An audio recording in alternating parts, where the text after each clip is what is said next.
Today we're going to take a closer look at the new 2023 Honda Grom, also known as the MSX 125 around the world. But no matter what you want to call it, this is the king of mini bikes. Why? Well, you'll learn exactly why throughout this video as we go over everything you need to know about the Grom, from what changes we're throwing at it this year and more. But in short, this 166 mile per gallon motorcycle is the one that kickstarted the whole mini bike fad, but on a worldwide scale, back in January of 2013 when Honda originally announced it for the Thailand market, to which I had to put my name on one well before it ever became official because I knew they were going to blow up in popularity despite a lot of naysayers. But enough about its history right now though, let's dive into what you need to know from someone that's not only sold all three generations but own them too. So let's dive into these little bikes that still sell like hotcakes to this day with well over 750,000 units sold. And first up, we'll start with options, something you actually have with the Grom unlike some of Honda's other models in the lineup.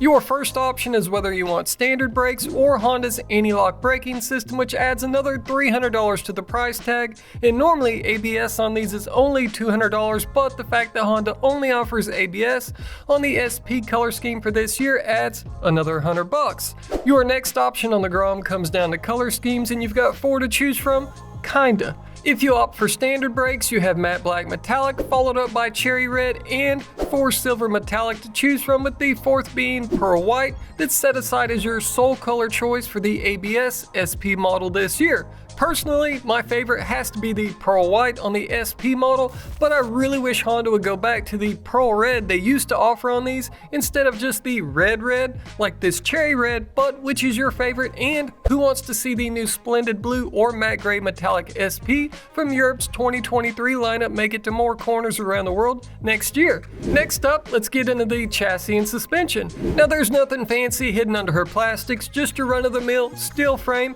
and that's a bonus as a lot of these take an absolute beating. And yes, they're not indestructible, but they are pretty strong at the end of the day. Despite there not being much done in the way of weight savings when it comes to materials used, she's not too heavy with a curb weight of only 223 pounds, making it the lightest motorcycle when compared against the rest of the 125 bikes like the Dax, Monkey, Trail CT 125, and Super Cup. And what else makes a motorcycle easier to ride next to being lightweight? Yup, it's seat height, and with the Grom coming in at only 30 inches, it's the lowest of the bunch too. The best part though, it doesn't matter if you're vertically challenged or over 6 foot, there's a good chance you'll be able to get comfy on the Grom, which is in part thanks to Honda going back away from the step seat design that they tried on the second generation and went back to a flat seat like the OG, so us taller guys can slide back for more legroom if need be. Now when it comes to suspension, up front the Grom has a 31mm inverted fork to help smooth out those bumps and bring in 4.3 inches of suspension travel, which is a bit more than the other minis. Then out back you've got a single rear shock setup instead of a dual setup like its siblings, and it's attached to a steel box section swing arm where you'll find some of the most hated chain adjusters on the planet, but thankfully there are aftermarket options you can swap in there to make life a little easier on you. Back on topic though, that rear shock setup helps bring in 4.1 inches of travel, again more than the other minis. Now to the downfall on its suspension, it's not adjustable, but I'd wager that 90% of you wouldn't care after riding one, and for those of you that do like to tinker, the aftermarket support when it comes to Grom suspension is on another level, so you can turn it into the ultimate stunt bike, drag bike, show bike, road racer, and so on. Now to help the suspension do its thing, we've got a set of tiny 12-inch wheels front and rear.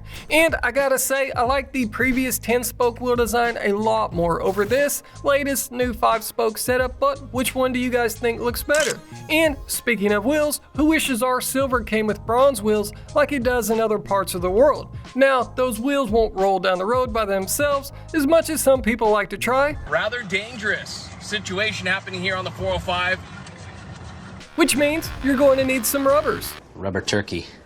And that's where these come into play with either an IRC setup or the gift that keeps giving, as Honda still hasn't ran out of them yet, V-rubbers, which are absolute trash, in my opinion. The upside to this 120/70 tire up front and a wider 130/70 in the rear on these 2.5-inch wide wheels is that there are a ton of tire manufacturers making options for these, so if you want a paddle tire to hit the dunes or hill climbs with, or a knobby tire for the dirt, the sticky icky for road racing, or just a good all-around street tire, you've got options, and most can be had for around $100 a set and up. Then to help those wheels slow you down, we move over to the brakes, and up front you have a single 2-piston brake caliper biting down on a 220mm disc, while out back we have a single piston caliper working with a smaller 190mm rotor. And if you opt for the ABS model, it was updated for this 3rd gen Grom and now works through an IMU for more precise braking and helps to minimize rear lift too when you're hard on the brakes, but for some of us, that takes away some of the fun. Next up, let's head over to the engine and drivetrain. The Grom has a 123.9cc air-cooled 2-valve single overhead cam, single cylinder engine that's very similar to what's in the Monkey, Dax, CT, and Super Cub, albeit with slightly different configurations, and I don't want to bore you guys to sleep in this video faster than I already have. Wake up. By explaining all of their nitty-gritty differences, so we'll save that 10-minute segment for another day. This engine setup helps the Grom pump out 9.7 horsepower and 7.7 foot-pounds of torque to the crank, and you always have drivetrain loss to account for, so it doesn't really put down those numbers to the ground, but I threw mine on the dyno, and with a full Yoshimura exhaust, she put down 9.5 horsepower. And all of that power ultimately helps you hit a top speed of around the 55 to 65 mile per hour mark on flat ground, give or take, though, as it will vary greatly depending on how much weight you're hauling around and the elevation changes too. Now, if that's not enough to keep you happy and this is you, We need about 24,000 horsepower. then you've got a slew of big bore kits out there, and with some of them, you can squeeze some pretty wild performance numbers out of them. Back to the stock engine though, it's fuel injected, and American Honda does actually advertise its fuel economy rating, unlike a lot of models, and if we take that 166 mile per gallon rating, which is of course in perfect conditions, paired up with the 1.59 gallon fuel tank and throw some difficult calculus in there, it puts your range at about 250 miles before you're pushing it, which in return trumps China? all of the other mini bikes. Helping you put all that power to the ground is a 5-speed transmission that was updated from the 4-speed for this 3rd generation Grom. Yes, unlike the Super Cub, Trail, and Dax with their semi-automatic 4-speed transmissions without a clutch, the Grom is like the Monkey in that it has a clutch like a normal motorcycle. And if there was ever a bike to learn how to ride on and get your feet wet with, this is it. And I'll dive more into my reasoning behind that a little later. Then when it comes to maintaining this drivetrain package, you don't have to worry about breaking the bank, as there's not much to it, as you can see here in the maintenance schedule, and the biggest bonus is that almost everything is exposed and very easy to get to, so you don't have to spend an hour removing plastics just to get to the engine. Now let's bounce around the bike and touch on a few different things. Storage. Do you have any? Well, kinda. The only place you've got to throw stuff is under the seat, and since we get gypped here in the USA and don't get a toolkit like other parts of the world, you've got a little more real estate under there to play with, but it's not much. Which leads us over to accessories, and that's one of the many areas that this little bike shines in. It doesn't matter what style of bike you want to build, like we've shown previously, there are bolt-on accessories and parts from manufacturers around the world to create whatever you can dream up. Want a mini touring bike? Done. Insert whatever style of bike you like, and it can be done. The possibilities are endless, and Honda made life even easier for us on this latest gen Grom with the simple bolt-on design of these body panels, so you can pop them on and off quickly and turn it into something entirely different than a standard Grom.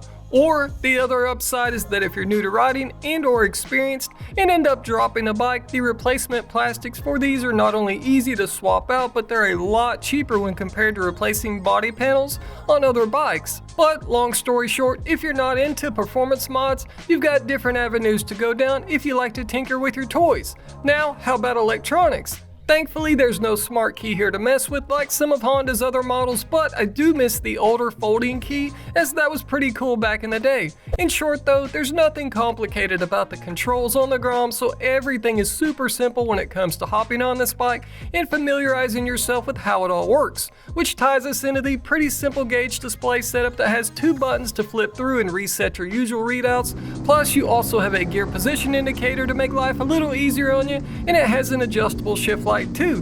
Now, what did Honda change for this year on the Grom? I'll give you a second to guess what the first change was. Yep, a price increase. The Grom sees a $100 price increase for this year, bumping it up to $34.99, and yes, nobody likes a price increase, but to play devil's advocate here, if you follow some of Honda's other models over the years, it could be worse. That's not to say I wouldn't like to see that original $29.99 MSRP make a return though. The next round of changes comes down to colors, with Queen Bee Yellow and Candy Blue being replaced with Cherry Red and 4 Silver Metallic, while the Pearl White SP option was switched over from the standard brake model to the ABS model. Which leads me to a question for you guys, as these videos aren't just for me to ramble on. What do you think Honda needs to change next on the Grom to bring it to the next level? Would you like to see them build a more performance-oriented Grom straight off the production line, instead of just slapping an SP sticker kit on it and that's it? Whereas on Honda's other SP models in the past, you actually had some better components being thrown in the mix. Or maybe just some aesthetically different style Groms with their OEM plastic kits that are sold by Honda overseas. What do you guys think though? And Honda does pay attention to these videos, so let your voices be heard down in the comments section and let's talk about it all. But on that note, thanks for watching and we'll see you guys in the next one. But first,